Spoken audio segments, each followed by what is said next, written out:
Hello, everyone. Welcome to another Google Wallet live stream. And I know you're all super excited because today we're going to be talking about Google Wallet push notifications.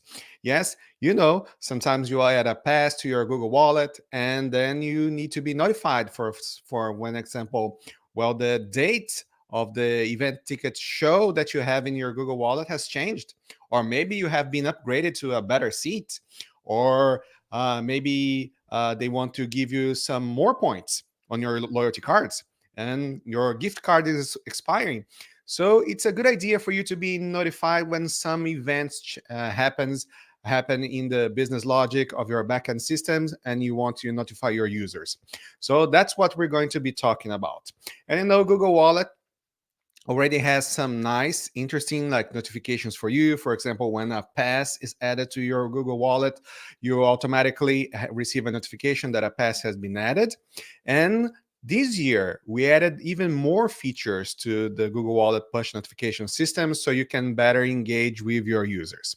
So as a developer, that's what we're going to be discussing today. And I know a lot of people are live. I can watch here in the YouTube channel. So today, I'm streaming from Cary, North Carolina, USA.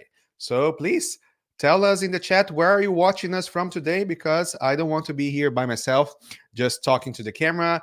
It's very nice when we're able to engage with the people watching us, so I don't feel that much alone. So I can see here we have a bunch of comments today, so thank you very much for participating. And remember, if you have any questions about Google Wallet and the push notification systems, please post them in the comments because we'll have some time for Q&A, and I hope to be able to answer all your questions about the new improved push notifications for Google Wallet. All right. I can see here, yes, Andrew is watching us from San Ramon, California. Thank you. I think we have some people from Belarus and probably some other countries. DJ Solano is watching us from Brazil. Thank you so much. Yeah, we have a fellow, I'm Brazilian too, so thank you so much for joining us today. And please keep posting comments in the chat. I hope I'll be able to see all of them. And if you have any questions, please post them as well, because we hope to have some time to answer all the Q&A. And but before we do that, let's see the actual push notification systems in action. So now I'm going to share my screen, because if you want to know more about Google Wallet, of course, the canonical source of information is the Google Wallet developer documentation. So if you go to your favorite website on the internet, which is developers.google.com/wallet, you'll be able to see the whole documentation for Google Wallet. And for today's demo, we're going to be creating an event ticket. So if you go to the top left corner of the screen, go through documentation, you will be able to see how you can create Google Wallet passes for a lot of different verticals and use cases. But we're going to be creating an event ticket today. So I can go here through tickets and transit, and we can click here on event tickets. So after I join here for event tickets, you might have seen we have already a video on the YouTube channel about how can you onboard, how can you create your first pass with Google Wallet. So today we're going to assume you're already familiar with the console, you already have an issuer account, you already have your credentials, you very likely already have a project that you use to create your passes for Google Wallet. And we're going to create an additional pass in your project. Since I'm a Java developer, I'll be using some Java code to create the pass, but you know that the passes classes and objects definition are defined in JSON. So you can pretty much use any language. We use a REST API, so you can use your favorite language, framework, stack to be issuing passes to Google Wallet. And also in another video, in our YouTube channel, I showed you the new client libraries for Google Wallet. They're always up to date with the latest information, latest features.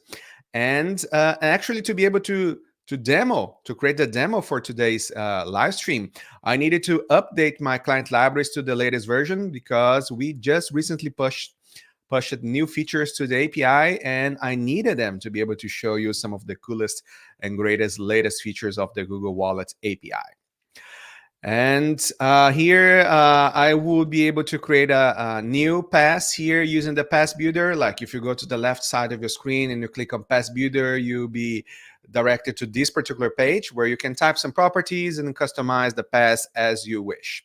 I already did that, so we can go straight to the code. And if you want to learn more about push notifications, you can I can always increase the font size here because I'm sure it's pretty small for you. And if you go to the left side of the developer documentation, you can see here a link, advanced usage.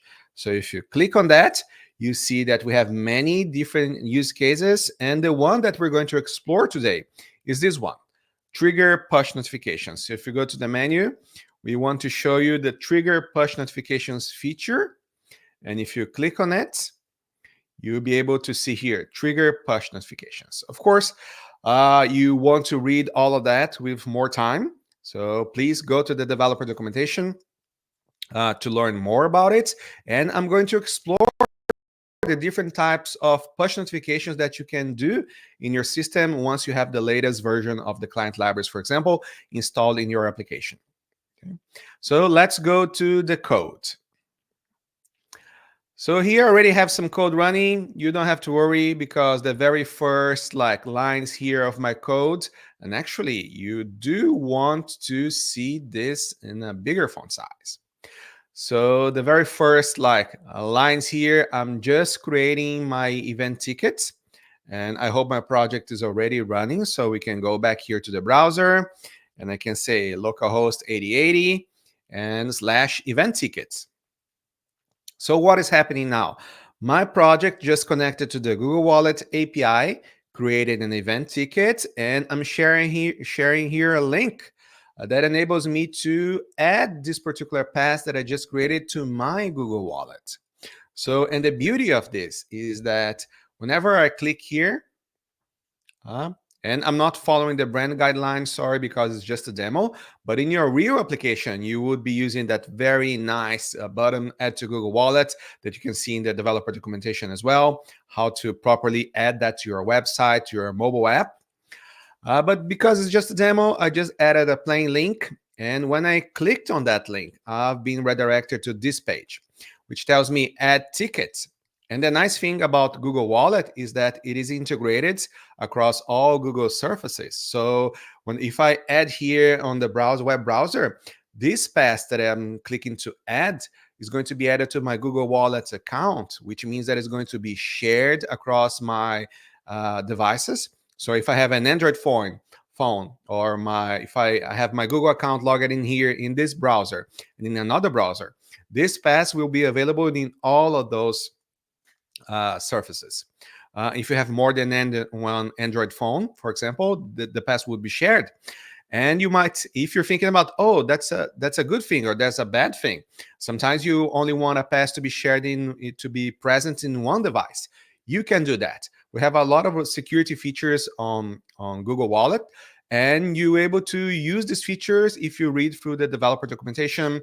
So you can restrict if you want to share passes with other people or not, if you want it to be available in only one device or multiple ones. So everything is configurable. And I'm going to click Add here. So this pass will be added to my wallet. And here on the right side of the screen, I'm mirroring my Android phone. So you note that once I added here, I just received a notification on the top of the screen of my phone saying that, well, maybe something happened to my wallet. Let's take a look at it. So I'm going to open my phone and I probably have it here. Yeah, new. Let me see. New client. I'm going to view the ticket. And it's exactly the same one that I have here in my phone. Gate 3A, section 40, row G5. So yes, I have it installed and it's available both on the website, which is wallet.google.com. You might have seen the news that this particular website, wallet.google.com, is available in a lot more countries. We launched it initially in some countries, but now it is available in a lot more countries. And we hope to be able to make it available to all major countries and territories very soon. So you can see that we have both interfaces, but because we're talking about push notifications, we'll be focusing on the Android version of the Google Wallet app. Okay, so we have it here. So I have the new client libraries, event ticket pass here. I'm going to go back here and I'm going to lock the screen of my phone so you can see the push notifications in action. So right now it's a black screen. If I tap here, you can see the time. It's 12:11 here, right where I am in Cary, North Carolina. So now let's try to send a push notification to this particular pass. So I want to notify my users that something is happening, something good is happening with them. So I'm going to change here my code, and actually I'm going to go here for the methods. I created a method called push, which sends a push notification, very suggestive. And the message is going to be this one. So basically, I go through the API. I'm going to say event tickets class, add message. I can add here the class ID if I want to send it to all the passes that are using the same class. Or could you also use the object ID if I only want to send this particular message to one particular pass, one particular user. So you choose. Sometimes you want to change, for example, the show. The date of the show has changed. So you want to notify everyone. But maybe you got a seat upgrade. So it's only specific to one user. So you want to send a notification to just one user. So it's very configurable. You can choose if you want to use the class ID or the object ID here. And of course, you event ticket class or event ticket object, depending on what do you want to update. But the important thing is that you need to add a new add message request.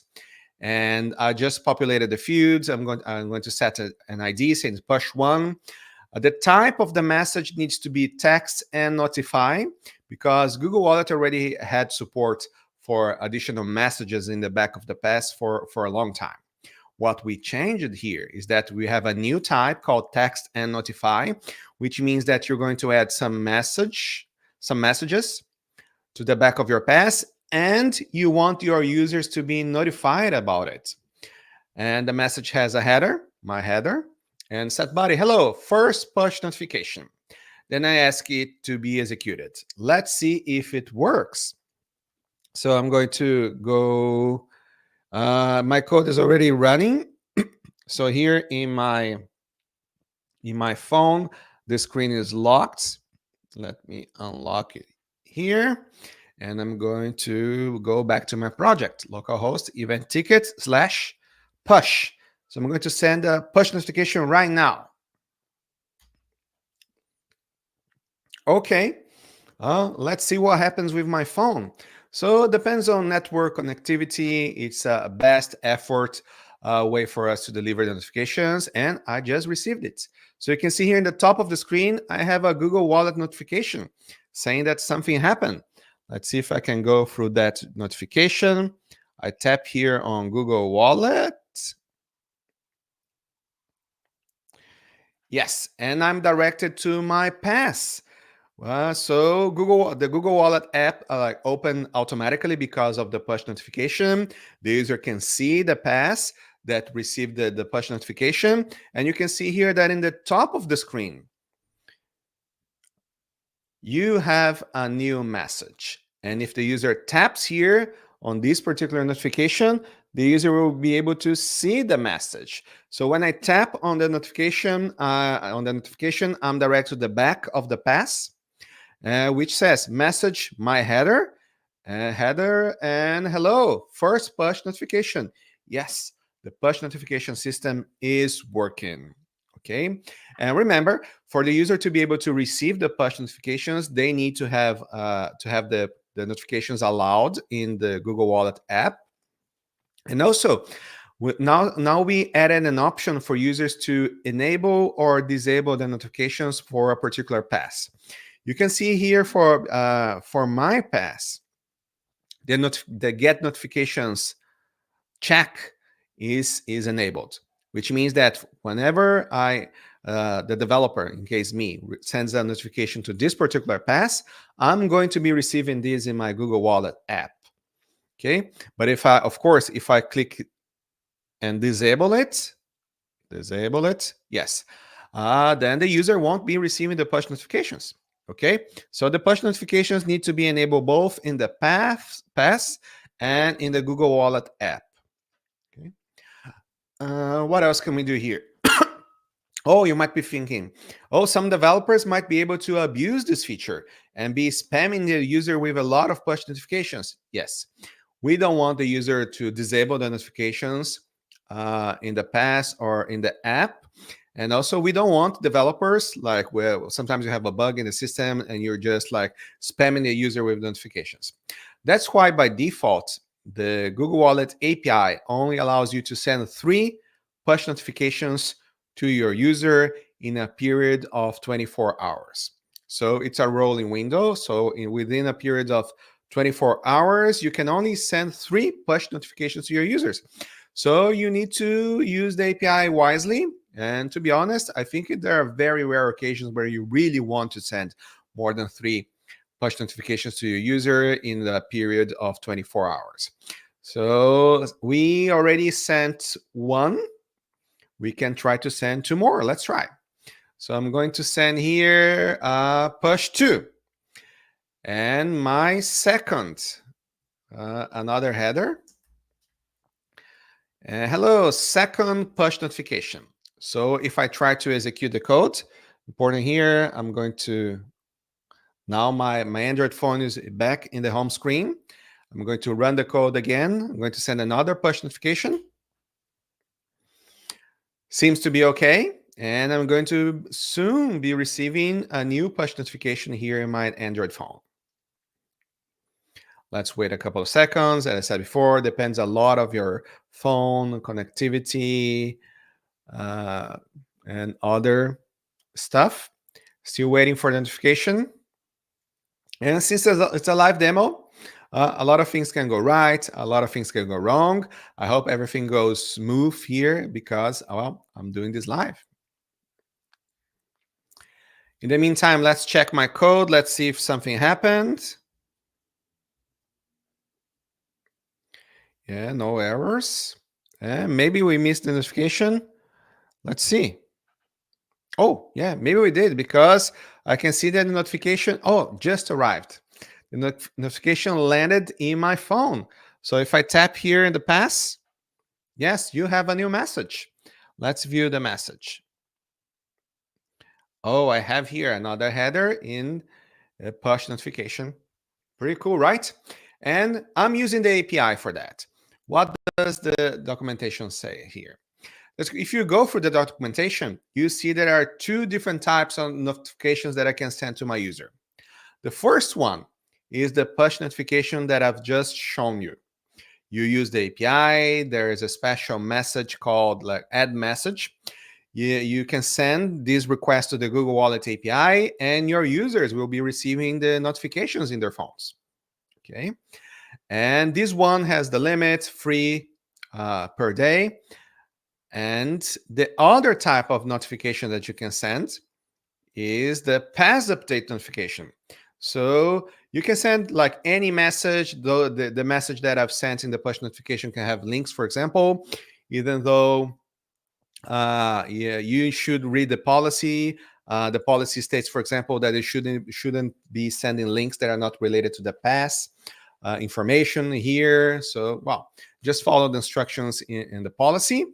But in the documentation here, you can even see that even in the body of the message present in the documentation, I have some HTML links that can point here, for example, to the wallet.google website. Okay, and the message type is text and notify, as I mentioned before. The other type of notification is a pass update notification, which we'll cover very shortly. Because in addition to the API that I've just used, I want to show you another way for you to be sending these push notifications to your users. You can't, the only type of push notification that you can send with this additional way is to all the users for a particular past class, which means that you can't cherry pick. Oh, I don't want to send a notification to just this particular user. Okay. And the way for you to do that is through the business console. So if you're already onboarded with the Google Wallet API, you can go here to the Google Pay and Wallet business console. I have multiple profiles, don't worry, because I test multiple different things. But in your most of the users will only have one, and you're going to be landing on this page directly. So if you go here on the left side of the screen and choose the Google Wallet API, and you can see here that the survey just popped up in the screen. Please, if you have the time, fill that survey. It greatly help us to improve your developer experience with the console and the Google Wallet API. And the class that I just created is this one, Push Notifications Live Stream Class 5. So if I click here in the console, you'll be able to see that I have all the properties of the class, like the username, new client libraries, the logo, what else? Image, links. I have the push notifications that I sent, push 1, push 2, and I've set 3 notifications, right? Let's try to go through the limit. And I have other event ticket data here. So the second way for you to be able to send push notifications to your users is through the console. For you to be able to do that, you need to go here at the console. You go to the messages section of the business console in your past class. You click edit. You can delete the previous message, for example, if you want, or if you can add a new one. I'm going to add a new message here. When I add a message, I need to put an ID. Let's type push 3. The header is console header.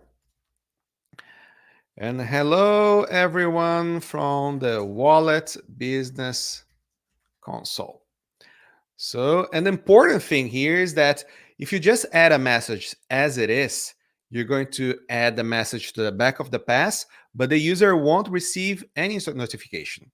Okay, so for the user to receive a notification, you need to go here to the message type field and choose text and notify. When you do that, the user, you're telling the API that you want the user to be notified. So far, nothing happened, because the magic will happen when I click on the save button here in the top of the section of the console. So I'm going to just go through my phone here. Back here, back here to my Google Wallet app, and I'm going to save here. So I saved, I added the message to the back of the pass, and I also asked the Google Wallet API to send a notification to the user. And let's see, I'm waiting for it.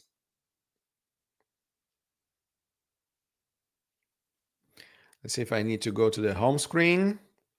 I can wait a bit. Waiting for it to happen. And it always takes longer when you're doing a demo. Oh, and maybe what's happening here is that I'm over the 3 push notifications limit in the period of 24 hours, because the first notification that I received was that the pass was added to my wallet, and I already sent 2 messages, right? I sent message 1. Oh, let's see, message 1. Oh, the message disappeared. I don't know what I did wrong here, but I can fix it. Let's make it right. That's why it isn't showing here.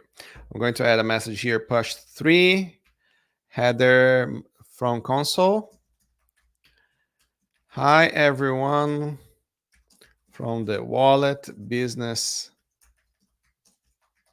Console. I don't know if I clicked on the wrong button or something. So let's try to save it again.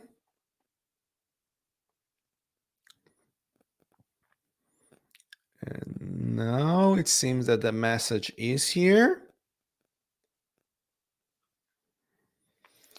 Let's see if I'm not doing something wrong.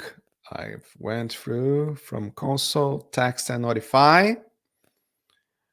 Let's see my wallet.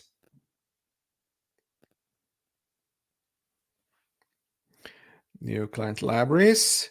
Well, the message is there, which means that I didn't receive the notification, and probably the cause is that I'm already over the 3 message limit in the 24-hour period. That's the problem of doing demo. You're just testing and testing and testing your things all over. And when you have a quota, well, it's very easy to go over the quota, but you will receive a push notification here for sure. What else can we do here? Oh, so the other type of notification that you can do is the pass update notification. And let's go back here to the docs. So here in the docs, it said update, field, and notify, because in addition to having like a custom message that you can send to your users, sometimes you want to notify your user or users that a particular field has changed. For example, and not all the fields are supported. So depending on the type of pass that you're using, in our case, it's event tickets and loyalty cards. We have a different set, and gift cards, we have another different set. But the fields on the event ticket class and pass and object that you can use to notify the users are these ones. For example, in the event ticket class, you can use the event name, the event venue name, event venue address, event date time doors open, event date time start. And for the event ticket object, you can use the seat, the row, the section, and the gates. Okay, so whenever you update any of the fields listed here in the supported list, if you add a particular property in your request called notify preference, so if you set the notify preference to notify on updates, and this is a transient field, it's not saved in the class or the pass. So for every update request or patch request that you send to the Google Wallet API, you need to set this field. So if you do that and you change it, any of the supported fields, your user will receive another push notification saying that your pass was updated. Okay? And the code for that is actually very similar to creating or updating one. Instead, here in my code, instead of inserting, I would just, actually I would do this. I would update the class or update the object. And because I'm setting here, for example, here in the event ticket class dot set notify preference, notify on update. Because I'm setting this property and I'm changing a supported field, for example, event ticket class, set event name, push notifications.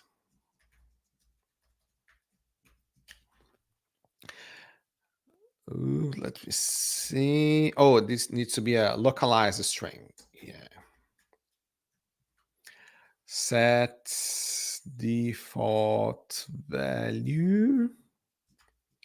This one. No, more. New localized string. No. New translated string. So yes. So the language is going to be in English. Set value. Yes. So now if I did everything correctly, I've changed the event name, which is, I suppose, a supported property. Yes.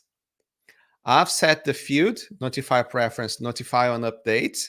So now if I issue an update to the class, I'm going to receive a push notification saying that my pass was updated, right? But the problem is that I'm already over the limit. So the pass will be updated, but I won't receive the notification, okay? But let's just run it for the sake of the demo. So I'm going to be running the code again. The pass was updated. You'll be able to see it soon enough. Yes, oh, here. I didn't receive the push notifications because I'm already over the limit, but you can see that the name of the event has changed. So yes, the API is working, and it's another nice feature of the Google Wallet API for you to notify your user that something has changed, something has happened in your pass. Okay. And that's it. That's how you send push notifications to your users. So remember what we learned today. We learned that there are push notifications that are customizable. You can send any message to your user if you go through the add message API and add a message to your user. You can do that through the API. If you're updating the class, you can also go to the send a message through the business console. So like if you see here in my screen, you'll be able to see that in the business console, you can go to the Google Wallet API, you can select the class that you want to update and edit the messages field here with the type text and notify, and your users will receive a notification. And the third way is that you can update a particular set of fields in your past class or object. And if you set the property notify preference to notify on update, your users will receive an pass update notification as well. So these are the two different types of push notifications that you can send to your users, and I've shown you how you can do that either through the API or through the business console. Okay, and now we have some time for questions. Let's see what we have here from the audience. So here from the questions, I can see that Andrew Kane is asking us, is it possible to push a notification to all users that have one of your passes? For example, notifying all users that the keynote is starting. Yes, you can. And remember, we have the difference between passes classes and passes objects. So suppose that, and I'm assuming that since it's the same event, this information, you want to broadcast it to all your users through the pass class. And that's what we did at Google I.O. this year. We announced this new feature, push notifications, at Google I.O. this year. And for the folks that added the event ticket, the Google I.O. event ticket to their Google Wallet and were at the event, that's what I did. I was there on site, and then the I.O. team told me, oh, the keynote is going to start in 15 minutes. Please send a push notifications to all users so they can go and take your seats, their seats. So that's what I said. I wrote a message. I sent the push notifications, and everyone that had added the pass to their Google Wallet received notification. The keynote is starting. So I sent the notification for the first keynote, for the second keynote, and I used the third push notification asking the developers present at the event to fill out the survey for Google I.O. So yes, you can send notifications to all users that have objects pertaining to a particular class. That's how you notify. And of course, if you have like multiple types of tickets, you just send a push notification to each one of those classes, and all the users that are using that particular class will receive a push notification. Thank you very much for the question. Let's see, and Michael Vang here is asking us, is there a way to change what front fields are displayed front end?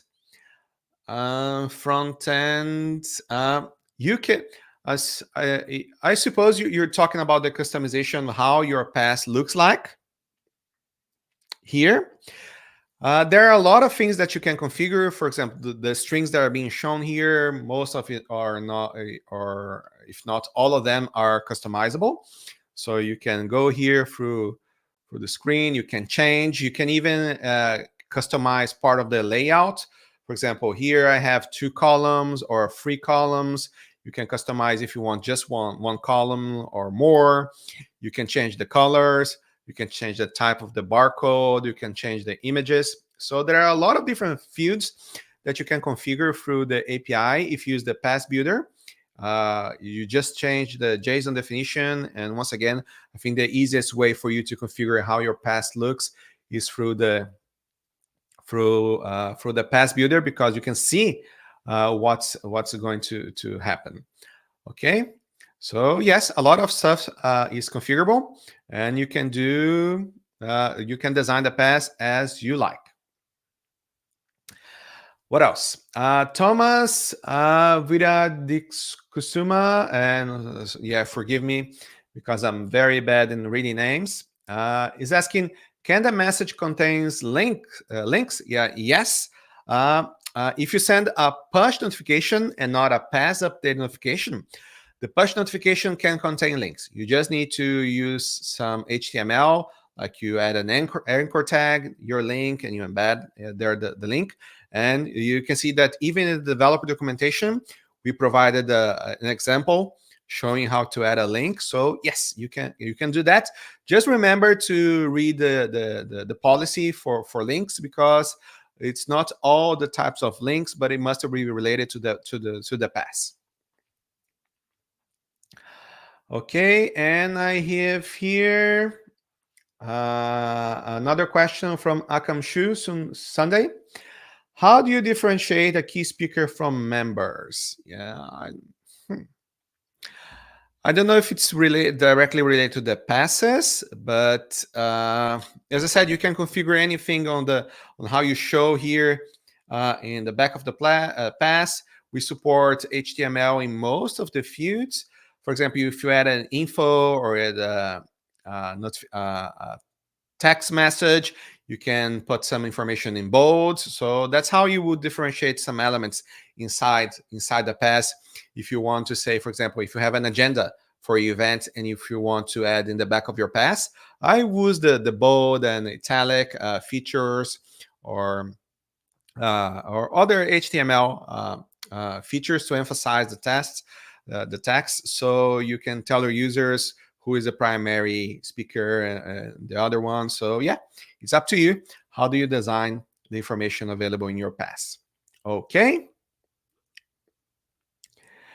And I guess that's it. I don't see any more questions. So I'd like to thank you all so much for staying with me until the end. And I know you're super interested in push notifications because you're here with me until the end. And I hope you're excited, as I am, to be using this particular feature in your system to tell your users, to engage with your users in a more proactive and more interesting way. Thank you so much for joining us. Here in the comments, you'll be able to see the link to the next live stream next week, where we'll be talking about loyalty cards. I hope to be able to see you there, and hope you have a great rest of your day, great rest of your week, and see you soon. Bye.